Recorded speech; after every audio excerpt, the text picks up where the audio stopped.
sejam bem-vindos a mais um programa Direito Unifil aqui na UTV. Eu sou o professor Danilo Delarco e hoje nós vamos começar uma série de 3 programas sobre os reflexos da pandemia na questão tributária, ou seja, o que a pandemia acelerou no direito tributário, quais são os projetos de emenda à Constituição, projetos de lei que nós temos para o direito tributário, ou seja, você vai pagar mais imposto, você vai ter que pagar menos imposto, como é que isso vai ficar? E quem está aqui para esclarecer essas dúvidas, explicar esses projetos para a gente, esse tema técnico, difícil muitas vezes de entender, a gente sabe pagar, mas às vezes entender como é que paga a gente não sabe. É o professor Sérgio Neme, ele é advogado, ele é contador, é professor do curso de Direito da Unifil, professor da nossa pós-graduação. Professor Sérgio, muito obrigado pela sua participação. Muito obrigado pelo convite, é um prazer estar aqui de novo e conversando sobre um tema que para mim, para muitos é desagradável, mas para mim é muito agradável. Para mim é bem difícil, confesso. Direito tributário é complexo, né? Mas enfim, agradeço a tua participação. A gente vai ficar aqui 3 programas para comentar esses projetos aqui, para a população ter uma ideia do que está acontecendo em relação ao direito tributário. Afinal de contas, nós pagamos esses tributos, né? Sim, e como é que vai ficar esse... Eu já queria começar essa primeira pergunta, né? Sua posição.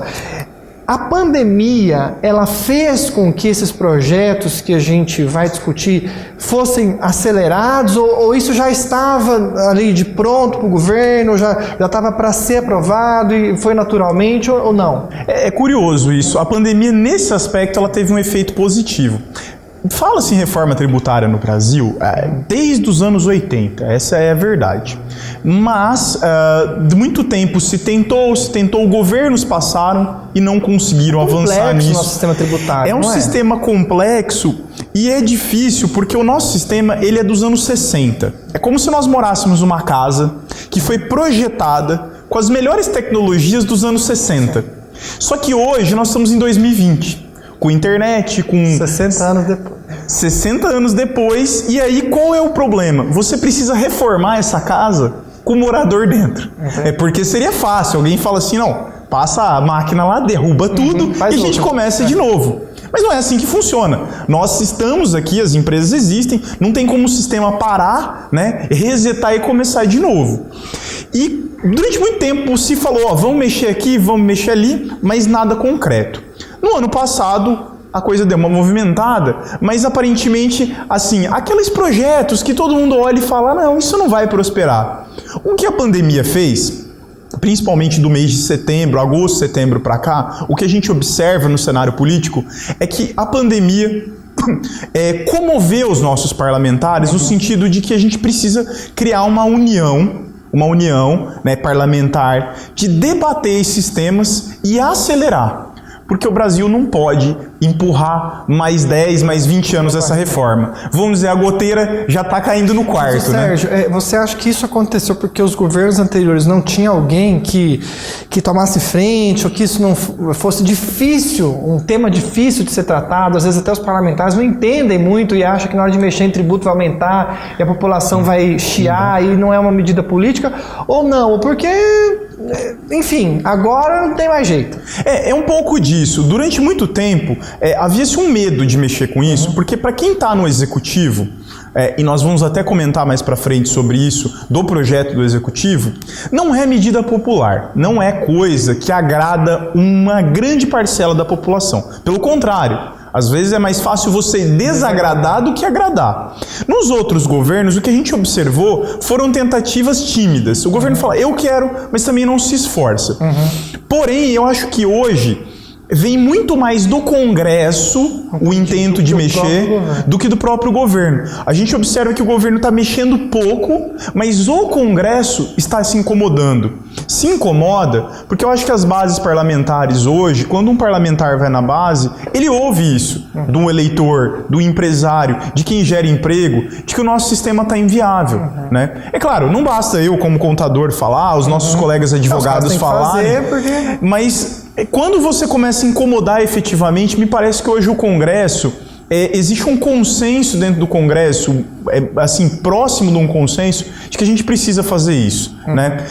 Vamos dizer, é alguma coisa assim, próximo ao que se deu com a reforma trabalhista. Só que na trabalhista, o governo assumiu um protagonismo, né? Ele foi mais ativo.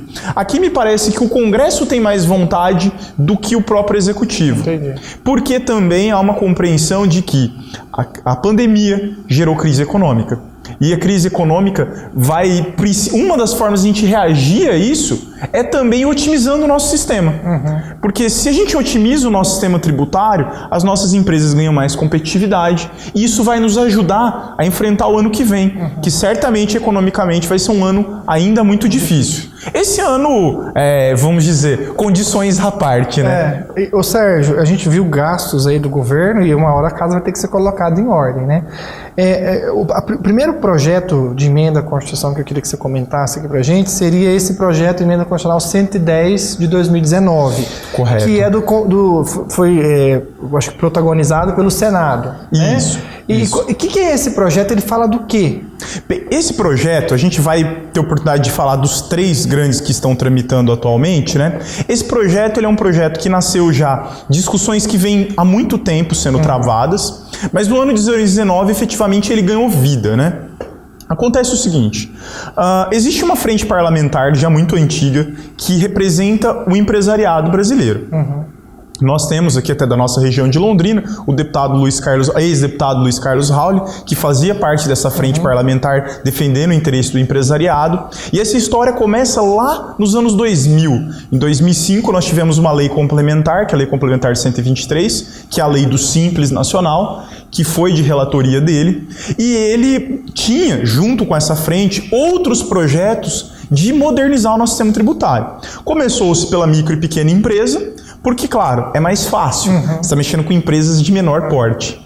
A ideia deles era expandir isso agora numa reforma conjuntural, né? Ou seja, para pegar todo o sistema e agora avançando para as empresas de médio e grande porte. Entendi. Que é essa ideia dessa emenda. Dessa emenda e tem que ser emenda constitucional, porque tem que mexer em preceitos constitucionais. Então, exatamente. Depende de uma votação também tipo a da Previdência. Exatamente. Complexa, né? Vai precisar, para aprovar um projeto como esse, é muito parecido com a Previdência. Porque como nós vinculamos o nosso sistema tributário, ele tem um coeficiente muito alto de normas constitucionais, traduzindo aí, muitas das regras hoje da tributação no Brasil estão na Constituição, não pode ser feito por lei. Então isso tem que ser por meio de emenda constitucional, o que leva, por consequência, a necessidade de uma grande força política. Esse projeto ele começou a ser lapidado ali pelos anos de 2016, 2017, mas ele ganhou vida mesmo em 2019. Esse projeto, uma parte dele já foi aprovado na Câmara. Então, dos 3 que a gente vai analisar aqui, ele teoricamente é o que está mais avançado. Né? Ele já está no Senado. Já passou pela Câmara. Só que, quando a gente estuda direito tributário, a gente sabe que não é fácil justamente aprovar no Senado. Por incrível que pareça, o grande muro da reforma tributária é o Senado. Porque o que acontece? A gente vai falar aqui dessas bases, das diretrizes desse projeto, mas o Senado ele tem uma forte representatividade dos estados. E os estados são um grande empecilho para esses projetos. Eu vou só te interromper, porque claro, nós estamos no final do bloco, e aí você vai no próximo bloco esclarecer essa questão dos estados e falar desse projeto para a gente não extrapolar o nosso tempo. Então não saia daí, a gente volta já e o professor Sérgio vai falar no bloco seguinte só desse projeto, o que está para ser votado em relação e por que os estados geram tanta dificuldade na aprovação disso no Senado. Não saia daí, a gente volta já. No ensino à distância da Unifil, você encontra nota máxima no MEC, flexibilidade, qualidade de uma das melhores do Brasil, matrículas abertas. Unifil, você já decidiu.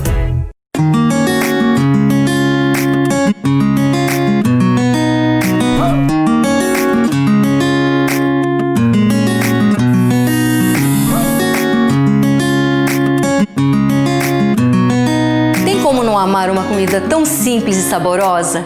É puro comfort food. É a comida que abraça. Almanac da Cacau. Novos episódios toda quarta, 21 horas. UTV, mais perto de você.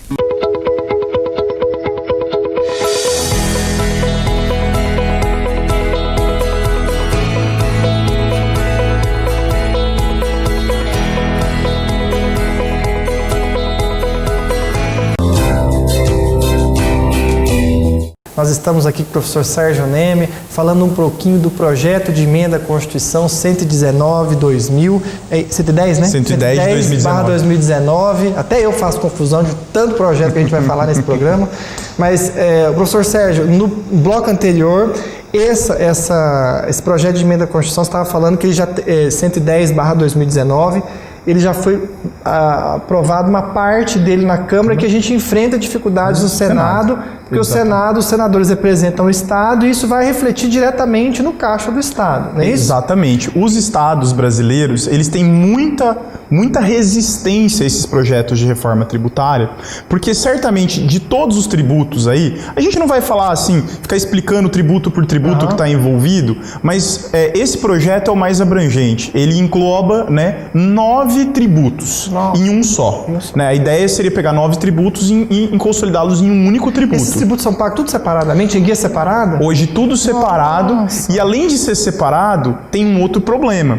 Cada tributo social, desse... a gente faz lá, que exatamente, tudo junto, né? Junta tudo. Entendi. E cada um deles geram declarações diferentes. Nossa. Então isso gera um custo tributário implícito, né? Que não é o que você paga, mas é o que você gasta para gerar informação.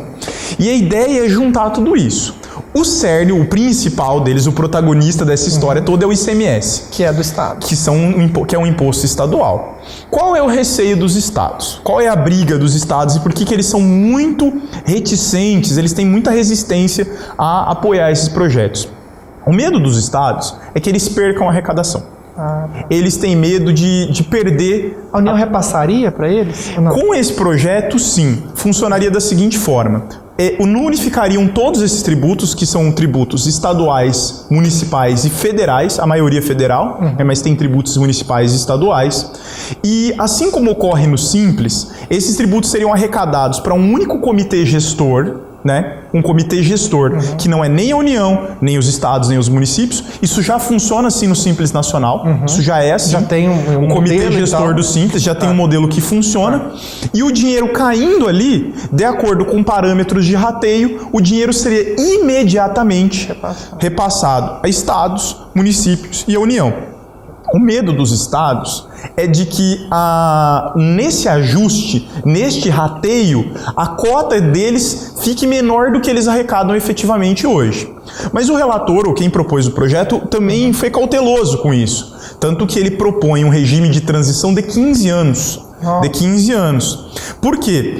Porque a gente não tem como acabar com todos esses tributos de um dia para a noite. Isso é inviável. 9 tributos? São 9 tributos e é uma estrutura arrecadatória pré-existente. Então a ideia é criar o novo e parcialmente ir reduzindo o velho e criando o novo. Entendi. Depois de um período, some os tributos velhos, fica esse único tributo novo, né? E esse tributo, então, aí durante mais 10 anos... Depois de 15, mais 10. Não, na verdade eu acabei aqui explicando, seriam 5 dessa transição inicial e mais 10 em que aí a União ia fazendo compensações para buscar, digamos, uma neutralidade, que ninguém fosse prejudicado. O receio dos estados é perder recurso. É um pouco justo esse receio dos estados, a gente precisa também ser justo nesse aspecto, porque no nosso passado já existiram situações similares, até com o ICMS, de que a União falou, olha, eu vou extinguir uma parte do ICMS. Os estados não concordaram, a União falou, eu vou compensá-los. Né? O Paraná é um grande perdedor disso. Em 96, a União prometeu ao Estado do Paraná que o compensaria por perdas do fim da isenção do ICMS numa determinada operação, e nós estamos esperando até hoje essa compensação que não veio. Então já existe vamos dizer assim, uma prévia ruim, né? Exatamente. Um histórico ruim. Um histórico, entre aspas, de calote. Entendi. E é esse o medo dos estados. Que aqui a União venha fazer a mesma coisa. O relator argumenta que isso não vai acontecer, porque nós vamos colocar isso na Constituição. Isso vai estar escrito lá na Constituição. Isso é a emenda à Constituição E aí, então, revisar daria essa garantia aos estados de que a União não vai poder, digamos, faltar com a sua palavra, né? Sérgio, e aí no caso, isso vai interferir no bolso? Ou seja, em termos de tributo, vai aumentar o tributo ou não? A pessoa vai continuar pagando a mesma coisa e o custo disso para ela, lógico, pode ser que diminua em razão de estar tudo num documento só. Exatamente, essa é a grande questão. Hoje, né, o que nós temos é uma proposta que preza pela neutralidade. O que seria neutralidade? Não aumentaria nem reduziria a carga tributária. Eu posso dizer... Vai simplificar o sistema. Simplificando. Aonde o cidadão poderia ver um ganho nisso? Aonde estaria o ganho do cidadão? Não vai falar para você, olha, tua guia vai reduzir. Não é isso. Não se iludam que, evidentemente, eu acho que baixar imposto não vai ser a nossa realidade. Mas o ganho estaria o seguinte, na medida em que as empresas têm uma economia com gastos tributários acessórios, que a gente chama. Os reflexos disso. Esses reflexos, isso dá dinâmica para a nossa economia. E a tendência é que no médio e no longo prazo, isso expanda a nossa economia. Entendi. Um exemplo disso, exemplo literal, foi um grande projeto nos Estados Unidos, agora recente, é do ano de 2016 ou 2017, que ele é chamado Ato do Emprego e do Tributo, né, do governo Trump, que fez algo... Lógico, não similar, mas nos moldes americanos, e que de fato durante 3 anos fez com que isso fosse algo positivo para a economia americana. No caso lá ele foi mais, ele reduziu carga tributária mesmo, não é o caso brasileiro. Então você assim está pensando, olha, o que isso me afeta? Olha, as pessoas costumam muito perguntar isso, né? O que isso me afeta no dia a dia se passar uma reforma? Olha, por mais que você não saiba, além daquele tributo que você paga com guia e tudo que você consome tem tributo. Tudo. Nada do que você consiga olhar ao seu redor aqui foi adquirido sem alguma carga tributária.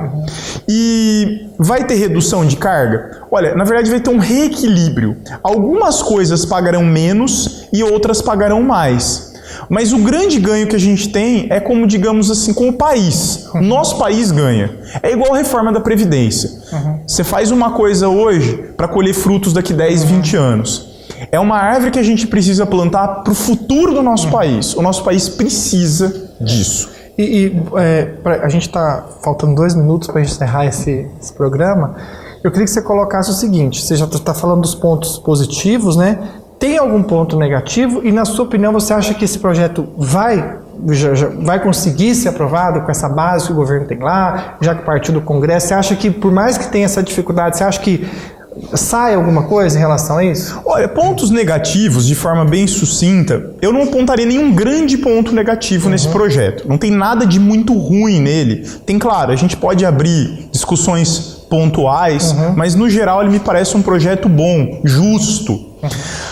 Ele vai ser aprovado? Olha, o governo não está fazendo muita questão. Entendi. Mas de outro lado, me parece que a Câmara faz.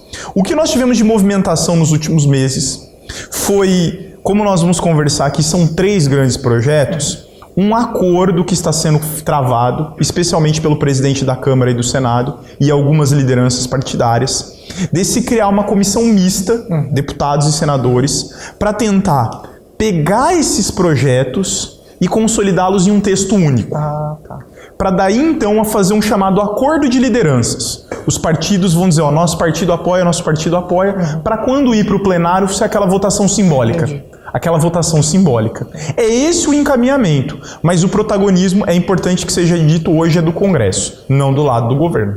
Ok, Sérgio, nós temos que encerrar esse programa, mas deu para entender que nós temos um projeto 110/2019 de emenda à Constituição, que está para unificar vários tributos e que isso pode melhorar a situação, principalmente a longo prazo do país. Sem dúvida, sem dúvida. E eu quero te agradecer por essas explicações. Você vai ficar com a gente porque a gente tem mais 2 programas ainda. Que bom, né? Que bom. E obrigado pela sua audiência. Continue assistindo as nossas programações.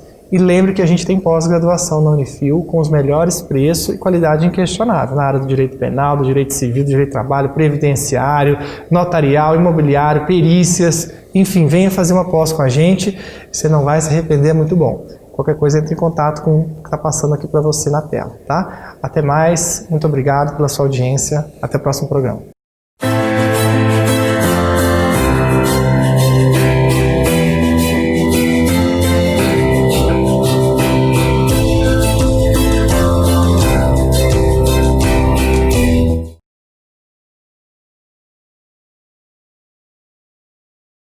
UTV mais perto de você.